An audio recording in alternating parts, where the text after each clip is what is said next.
എന്താണോ പറയുന്നത് അത് അവർക്ക് അറിയിച്ചു കൊടുക്കാനാണ് ഞാൻ നിങ്ങളുടെ അടുത്തേക്ക് വന്നത്. അപ്പൊ അവൽപ്പെട്ട ഒരു കുറച്ചു കൂട്ടം ആൾക്കാർ എൻ്റെ ചുറ്റും കൂടി.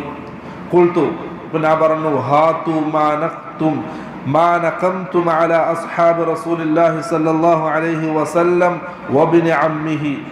നിങ്ങൾ എന്താണ് ആരോപണങ്ങൾ പറയുന്നത്?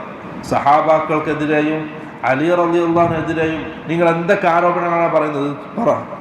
ഖാലു സലാഫ്, 3 ആരോപണങ്ങളാണ് നമുക്കുള്ളത്. ശരിക്കും ശ്രദ്ധിച്ചോ, ഖവാരിജികൾ ഈ സഹാബാക്കൾക്കെതിരെ ആരോപണം പറഞ്ഞ 3 ആരോപണങ്ങൾ, എന്നിട്ടാണ് അവർ ദീന്ന് പുറത്തുപോയത്.